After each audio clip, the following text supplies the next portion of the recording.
Bonjour à tous et bienvenue pour la nouvelle lune du 16 août 2023. Et donc on sort, vous vous rappelez, lors de la pleine lune du 1er août 2023, eh bien on avait mentionné qu'il y avait une forme de repos. Hein? C'est une forme de repos. Après repos, qu'est-ce que ça veut dire? Ça, on en a parlé beaucoup, spécialement pour ceux qui suivent bien sûr le parcours astrologie.life. Mais quand même, on avait mentionné ça, donc déjà sur YouTube. Et voilà que maintenant, ça change. Donc, on a eu une petite respiration le 1er août, cette pleine lune. Mais maintenant, au niveau du travail vraiment intérieur, du travail avec les étoiles, du travail astrologique, eh bien, il y a un aspect tout nouveau, on pourrait dire, très puissant, qui commence à s'annoncer avec cette nouvelle lune du 16 août. Ce n'est qu'un avant-goût, puisque cet aspect sera l'aspect principal de l'année 2024, on révèle déjà, mais bon, j'imagine que certains le voyaient venir ou le savaient déjà. Eh bien, tout simplement, Jupiter et Uranus, voilà, se rapprochent beaucoup en taureau.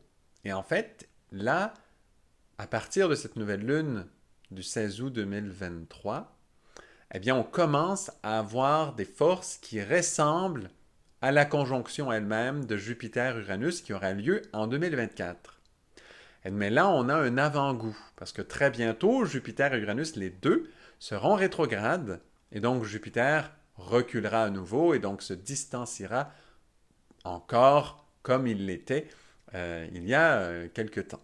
Et donc, on a un petit avant-goût très court et on le goûte lors de cette nouvelle lune. Donc, on sort vraiment de cette espèce de petite pause, de cette forme de repos que nous avions.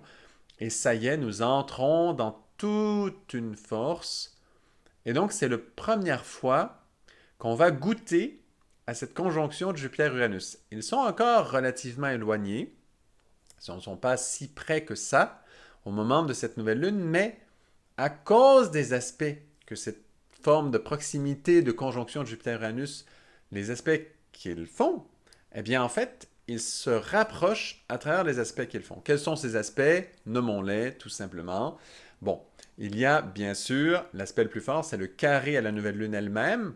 Hein? On a Uranus très très très précis, lui, en carré avec la nouvelle lune elle-même. La nouvelle lune se fait bien sûr en lion. Donc voilà, du taureau au lion, on a un carré très puissant d'Uranus à Soleil-Lune. Il y a aussi la lune noire, puis c'est vrai pour la lune noire, tant la lune noire moyenne que la lune vraie, qui est très très près de la nouvelle lune. La nouvelle lune est à 23 degrés en lion. La lune noire, qu'elle soit vraie ou moyenne, est à 24 degrés en lion. Et donc, c'est inclus dans le carré, mais nous avons aussi Vénus en lion, qui est à 18 degrés, qui elle vient faire carré aussi à Vénus, mais c'est là que ce carré pardon, aussi à Uranus, mais c'est là que Vénus fait également carré à Jupiter en taureau. Et c'est là que ça vient unir.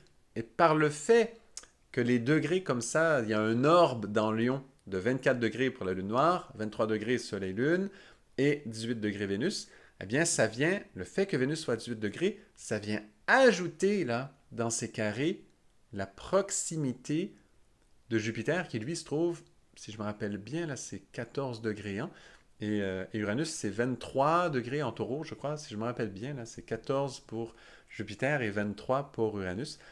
Si je me rappelle bien, s'il y a un petit décalage, c'est pas grave, on est très près de toute façon. Mais donc voilà.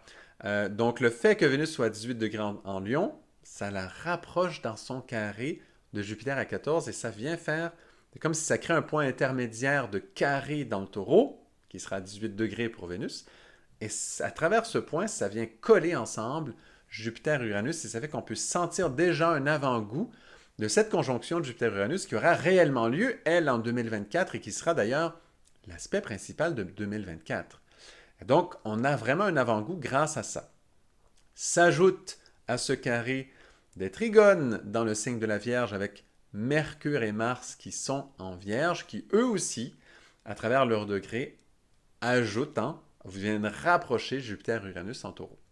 Donc on a tout ça qui se passe. On a bien sûr le grand carré hein, qu'on a nommé au début en Lion, puis le trigone en Vierge. Déjà dans tout ça, on a la plupart des planètes impliquées.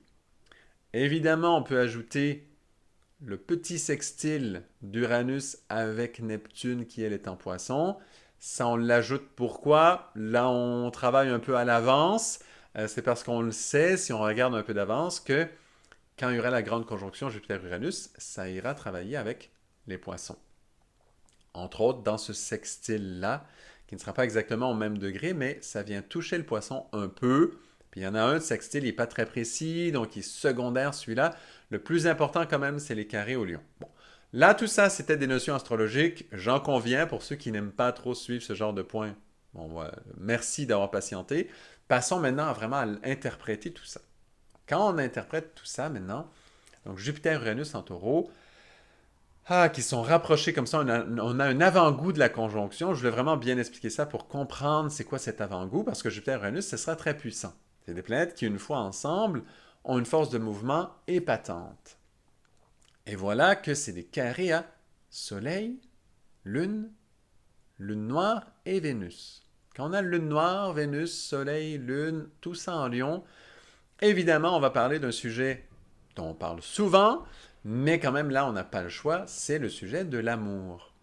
Et Jupiter-Uranus en taureau vient nous dire les forces matérielles du taureau, encore une fois. On l'a dit, Uranus bouge des choses qui ne bougent jamais, mais là, Jupiter vient et il y a une autorité qui se crée dans le signe du taureau à travers cette conjonction-là. Et on le sait que c'est une autorité qui va se construire puisqu'elle augmentera de beaucoup en 2024. Et là, on rentre vraiment d'un tout nouveau travail. C'est pour ça qu'on avait une petite pause entre deux lors de la pleine lune. Mais là, c'est vraiment un nouveau travail, là, complètement, avec ce Jupiter-Uranus qui entre. Et donc, pour notre psychisme, pour notre subconscience, pour notre travail spirituel, pour notre travail intérieur, oh là là, il y a de nouveaux horizons qui s'ouvrent. Et c'est Jupiter-Uranus qui ouvre ça. Et donc, c'est une grande force en taureau qui dit, voilà, on amène des changements pour l'avenir. On a une vision d'avenir terrestre, très ancrée, et on va faire passer des tests liés au fait que nous sommes dans l'incarnation à toutes les forces avec lesquelles cette conjonction va travailler. La conjonction de Jupiter-Uranus. Le premier test qu'on a en avant-goût, et ça prépare les grands effets de cette conjonction qui seront en 2024, se prépare déjà dès ce 16 août 2023, eh bien, c'est un carré avec les forces qu'on vient de nommer. Ça, c'est le principal. Et des forces qui parlent bien sûr d'amour. Quel amour? On a Soleil-Lune, les luminaires. On sait que le Soleil a rencontré Vénus. Je crois que c'était le 12 août de mémoire, comme ça. C'est pas exactement ça, ne m'en voulez pas, mais je crois bien que c'était le 12 août. Tout ça, là, je l'ai de mémoire, là. Mais ça doit bien être ça. Et donc, voilà. Soleil avait rencontré Vénus dans un moment où on sait que ça avait travaillé beaucoup entre Cancer, le Lion, pour ceux qui suivent les vidéos depuis un bout de temps. C'est une rencontre importante, parce qu'on a parlé beaucoup d'amour. Mais là, on a toute la conjonction et la lune noire qui est vraiment très présente. Et le carré est très précis. Et donc, dans cette histoire d'amour dans le lion, et du coup, l'amour dans le lion, c'est quoi? C'est l'amour qui paraît. C'est l'amour que l'on voit. C'est l'amour qui touche, qui frappe notre... Ça veut dire qu'il est dans la lumière. Il y a les luminaires aussi qui sont là. On est dans le lion. Tout est plein de lumière. Et ça touche donc ce qu'on voit habituellement. C'est l'amour que l'on voit. C'est l'amour qui touche la conscience finalement. C'est l'amour qu'on peut prendre en photo. C'est l'amour duquel on peut témoigner. Mais ce qui est très spécial, c'est la présence de la lune noire. Tant la vraie que la moyenne.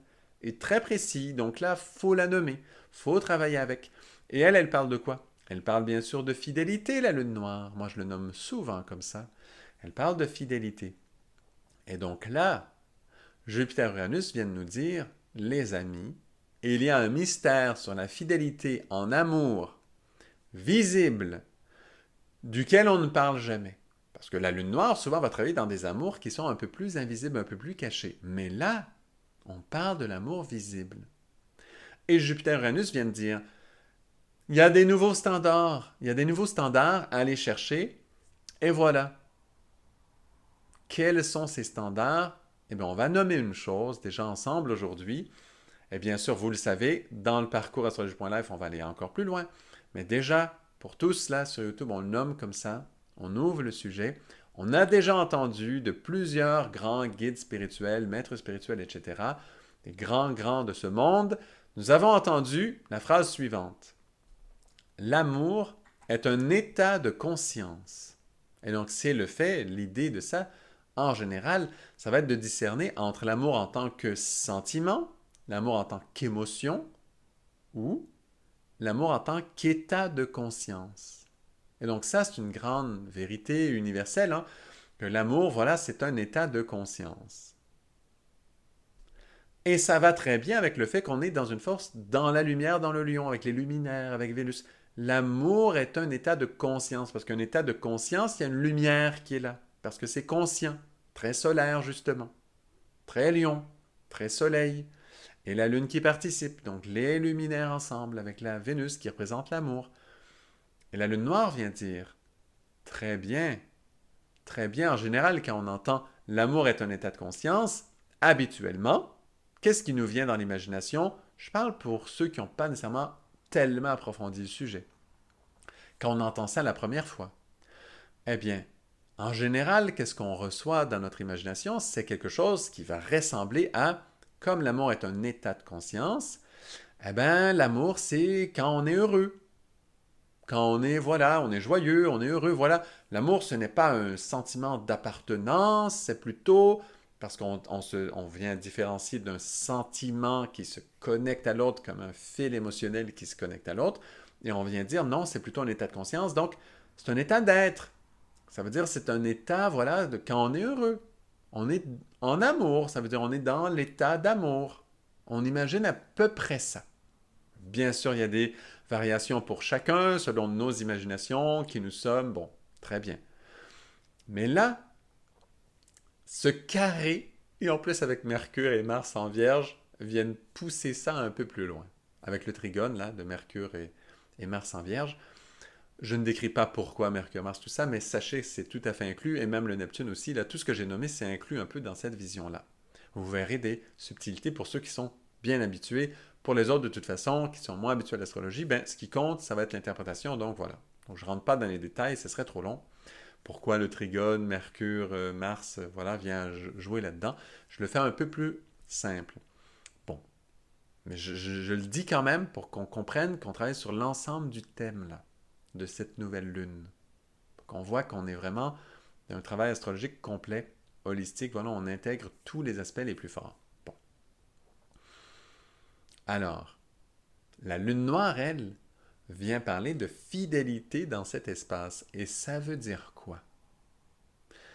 Ça veut dire que comme l'amour, c'est un état de conscience, eh bien, la fidélité en amour habituellement, dans le monde habituel, eh bien, on se dit, ben, c'est d'être fidèle à la personne avec qui nous sommes. Ça veut dire dans le couple, habituellement, dans la plupart des traditions, pas partout, des fois c'est d'autres choses, mais la plupart des traditions, eh bien, on est en couple, et est-ce qu'on est fidèle à l'autre?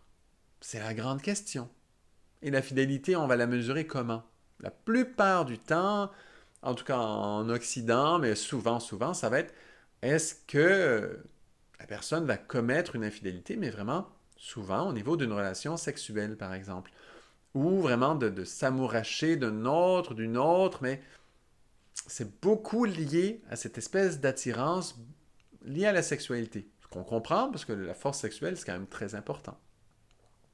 Mais voilà que si l'on dit, grâce à Jupiter-Uranus qui pousse sur ces forces en lion d'amour qui sont présentes, et si l'on dit vraiment que l'on soutient, parce qu'on dit on veut ancrer les critères pour l'avenir, on dit l'amour est un état de conscience, mais la fidélité en amour, soudainement, elle change. Ça veut dire, est-ce que je suis fidèle à cet état de conscience de l'amour? Et donc, sur Terre, à travers les forces en taureau, Jupiter, Uranus, sur Terre, comment ça va se traduire? Je donne un exemple. Habituellement, ben voilà, on est en couple, et si une des deux personnes va s'amouracher d'un autre, et en plus va avoir une relation sexuelle avec un autre, on va dire, il y a une infidélité qui a été commise. Ça, c'est comme le très basique. Mais là, avec l'état de conscience qu'amènent ces forces astrologiques, on peut voir que dans une relation de couple, alors que extérieurement, nous restons avec la personne. Eh bien, si on est avec la même personne, mais l'amour dans un couple varie, va jouer, va changer à travers le temps. Ça, c'est pour tout le monde. Il bouge, cet amour. Idéalement, il grandit, il s'élève toute la vie. Mais, dans la relation, il y a des changements des fois. Et donc, on peut avoir souvent, idéalement, quand on dit on tombe en amour, ça veut dire quand on devient amoureux d'une personne, il y a un idéal énorme et on voit l'autre d'une beauté incroyable et ça nous inspire d'une façon, voilà, l'homme devient chevalier, la femme devient, voilà, la muse inspiratrice et tout, et voilà, et ça monte.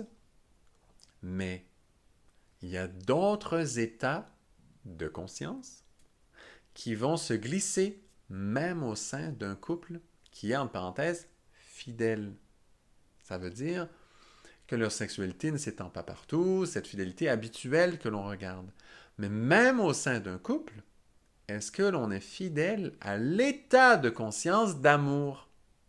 Exemple, si l'on entre dans un état passionnel, ben vous le savez, dans le lion, on en avait parlé l'an passé, il y a une force qui dévore dans le lion, et dans l'amour, ça peut être présent.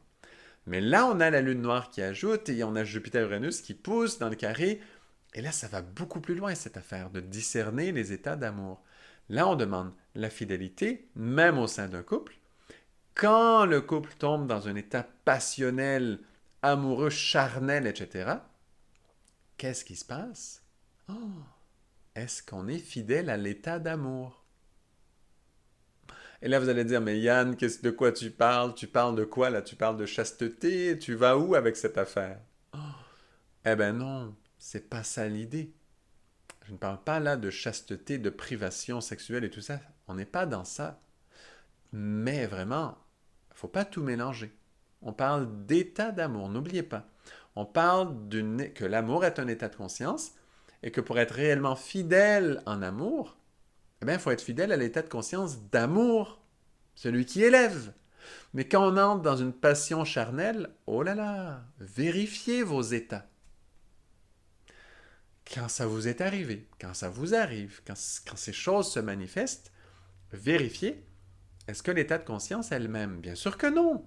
Quand on entre dans un état de passion charnelle, évidemment que l'état de conscience change. Et là, vous allez dire, oui, mais c'est l'amour, c'est ça l'amour, parce qu'on a une éducation, souvent, en tout cas dans plusieurs espaces de société, où, voilà, l'amour, c'est ça. On va me dire que l'amour, c'est ça. Mais si l'amour est un état de conscience, eh bien, en fait, on va dire il y a beaucoup de degrés d'amour, c'est vrai. Mais si on veut être fidèle en amour, on va être fidèle à certains états de conscience en amour. Et donc, la fidélité ne se mesure plus à est-ce que l'on est que lié à une seule personne, mais beaucoup plus à est-ce que l'on est fidèle à ce type de vibration d'amour. Ça veut dire à cet état de conscience d'amour précis avec lequel on a osé s'engager avec une personne parce qu'on a reconnu chez cette personne une qualité d'amour, un état d'amour d'une qualité qui nous correspond, que l'on aime, que l'on apprécie, auquel on est prêt à s'engager pour une vie, par exemple. Voilà. Et qu'on s'est engagé à dire cet état d'amour, voilà, dans l'engagement, dans le contrat, on va dire, de mariage ou d'union, eh bien voilà que on s'engage à ce que cet état d'amour ne fasse que s'élever toute la vie. Mais si on tombe dans d'autres états, où l'état d'amour, l'état de conscience d'amour descend beaucoup, ben voilà que c'est une infidélité en amour. Et c'est ça le carré Jupiter-Uranus qui fait carré à Soleil, Lune, Lune noire et Vénus en Lion, alors qu'il vient se passer plein de choses en Lion, en Cancer, tout ce qu'on a nommé dans les mois précédents avec les nœuds lunaires, avec Pluton, Saturne, tout ça, tout ce qui a travaillé beaucoup. Bon, c'était surtout Pluton. Voilà, tout ça, ben voilà, voilà le sens de cette affaire. Comprendre que la fidélité en amour, ce n'est pas d'être collé à un autre.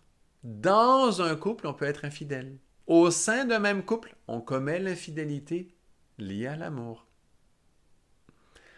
Parce que maintenant, on nomme à cause de Jupiter-Uranus que oui, l'amour est un état de conscience.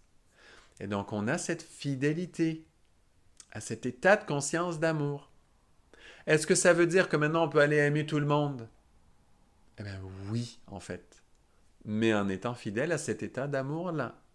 Parce que si on va aimer tout le monde et que pour nous encore aimer tout le monde signifie avoir des relations justement sexuelles avec tout le monde, eh bien là, non. Parce que là, soudainement, évidemment, on perd l'état directement.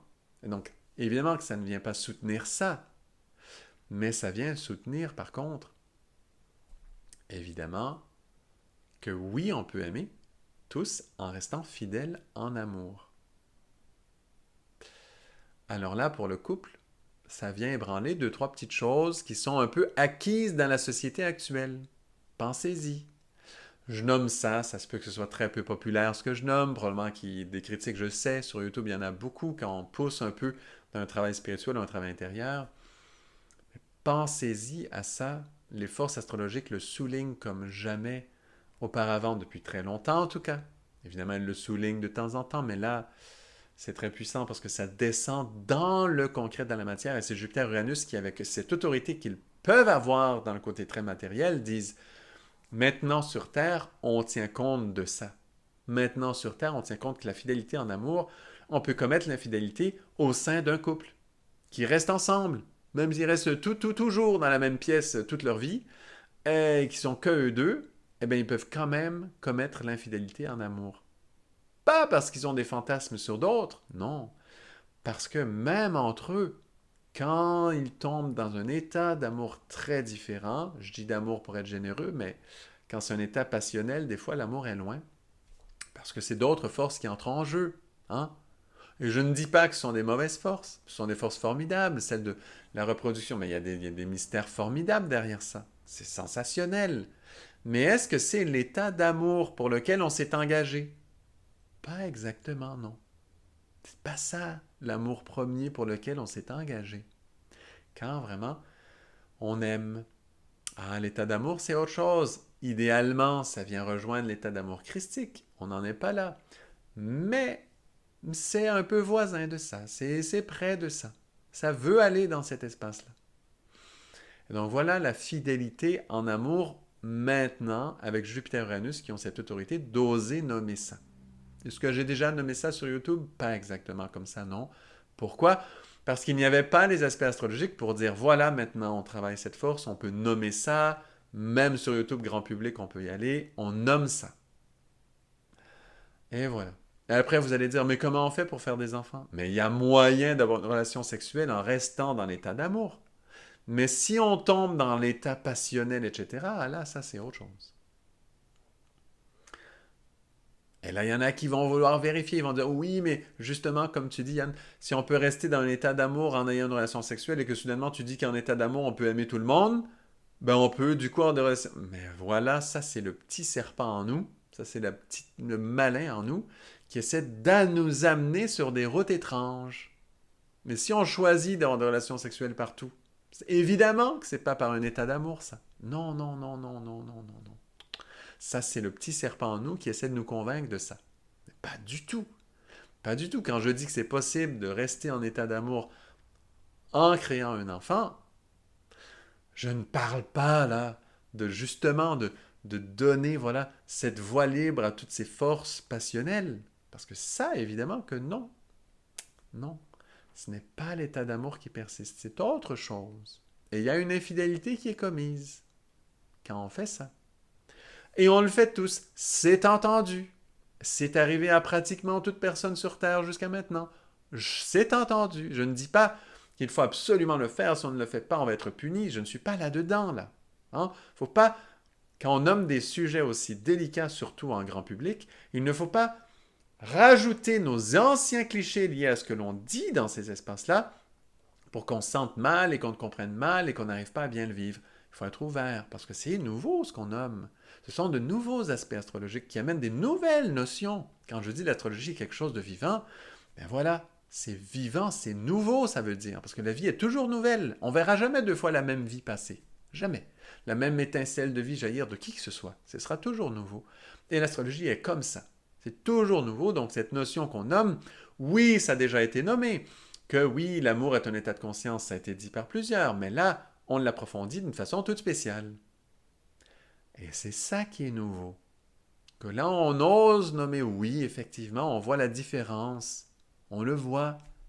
On se dit, effectivement, cet état d'amour, quand est-ce que j'y suis fidèle dans le couple? Mais vérifiez. Bien sûr qu'on commet l'infidélité au sein d'un même couple. Qui ne l'a pas fait? Commettre une infidélité dans un couple. C'est très rare. Vérifiez les états d'amour dans lesquels vous vous trouvez. Où est-ce que vous en sortez?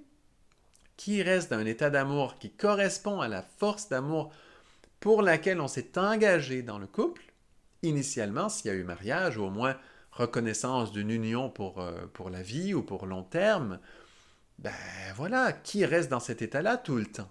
Très peu de personnes. Mais ce carré vient dire, ah ah, maintenant, il faut en être conscient, puisqu'on amène cette force d'amour dans la matière, dans le concret, dans le Jupiter, Uranus en taureau qui disent, ça y est, on ancre cette force maintenant. On le fait maintenant. Il y a déjà eu des aspects semblables à ça avant, bien sûr.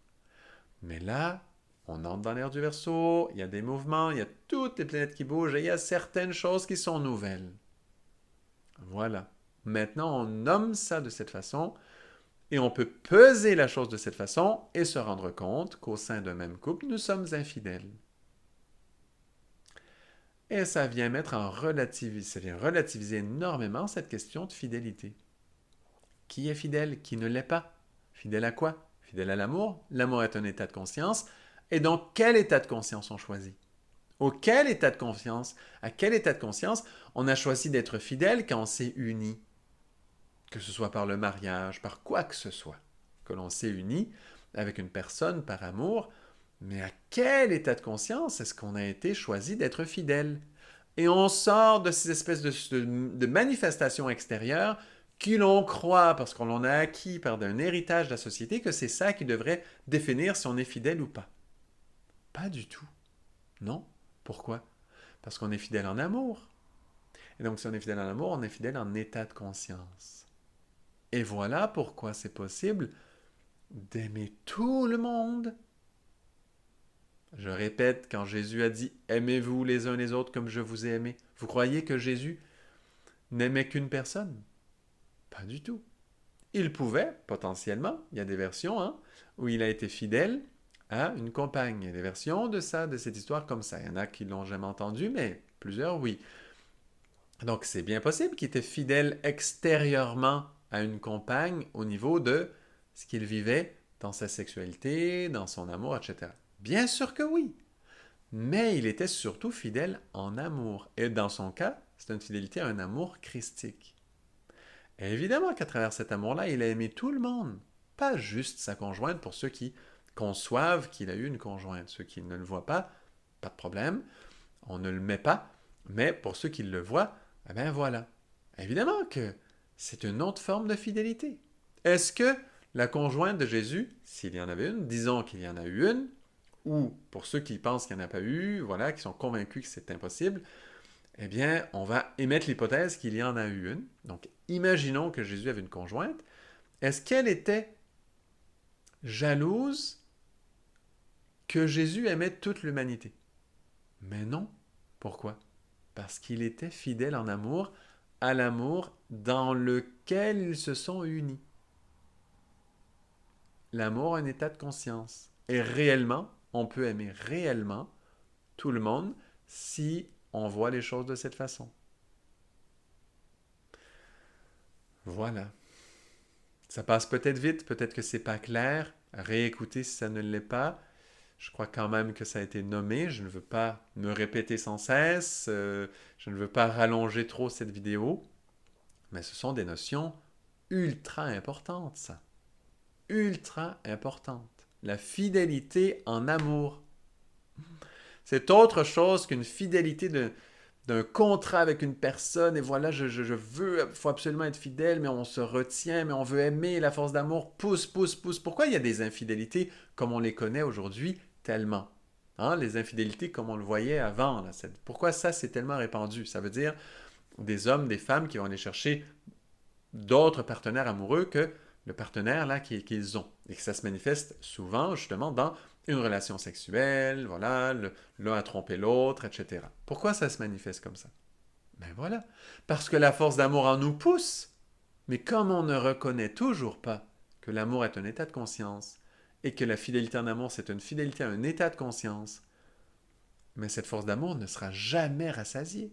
On ne peut pas être rassasié que d'une personne en amour, mais bien sûr que non. Nous sommes faits pour aimer toute l'humanité au complet, sans exception. Et pas aimer un peu, là, pas endurer, aimer beaucoup toute l'humanité, au complet.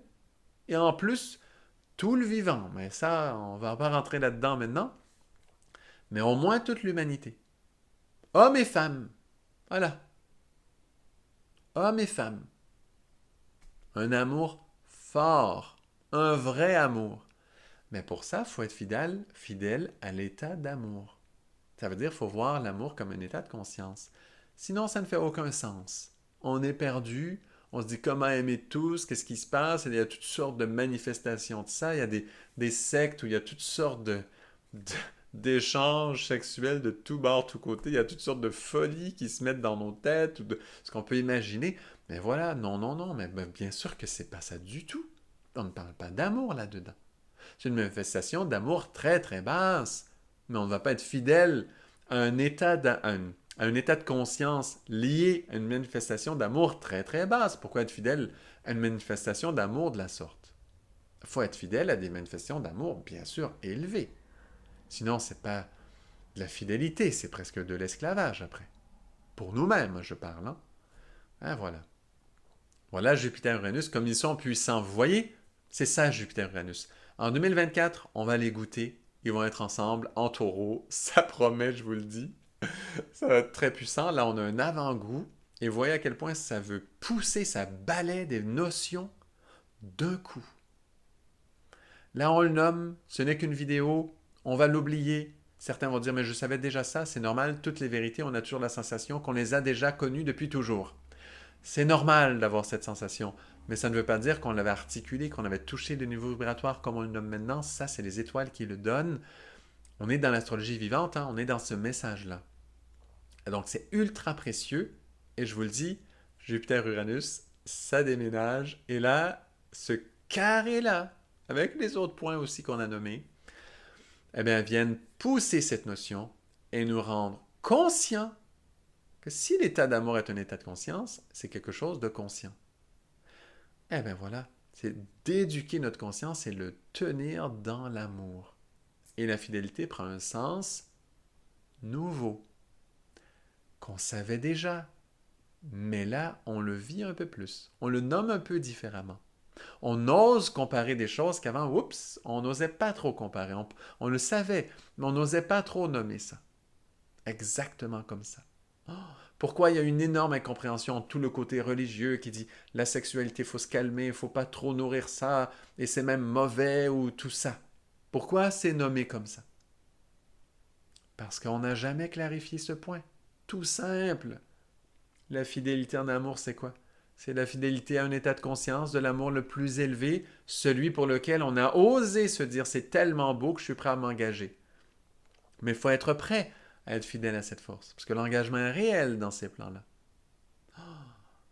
Combien d'infidélités nous avons donc commises avec notre propre partenaire, de couple, de vie?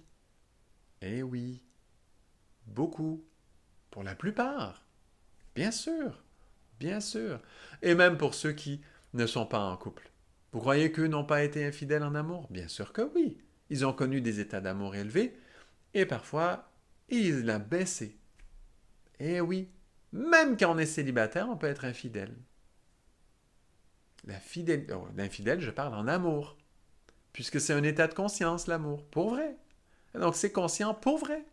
Il n'y a rien de plus conscient que ça, en fait. C'est un état de conscience des plus lumineux, des plus présents, qui nous rend le plus présent possible, le plus vivant, le plus vivifié possible. Donc c'est très puissant comme état de conscience. Et voilà. Il ne s'agit pas juste d'imaginer l'amour c'est un état de conscience, donc c'est quand on est heureux. Non, non, non, c'est quand vraiment il y a de l'amour. Ça veut dire qu'il y a une force, qu'il y a des échanges puissants. Et on est prêt à s'engager pour ça de façon très forte. C'est pas juste d'être heureux comme ça, là. Oh, c'est pas de ne pas sentir de sensation d'appartenance. On a une sensation d'appartenance à cette force d'amour. Voilà. Et ça va loin cette affaire. Si on pourrait le pousser beaucoup plus loin. Là, je m'arrête. Bien sûr, vous en voulez plus, venez dans le parcours astrologie.live. Je mets toujours le lien à ça dans la description des vidéos. Ne vous gênez surtout pas, on va plus loin sur tous ces sujets. Mais là, je crois, pour aujourd'hui, on s'arrête sur ça. Merci beaucoup. Évidemment, c'est un sujet qui va s'approfondir. Vous imaginez bien que Jupiter et Uranus n'ont pas fini leur travail. Ce n'est qu'un avant-goût. Et déjà, on nomme une chose pareille. Voilà. Merci à tous et à très bientôt pour la suite.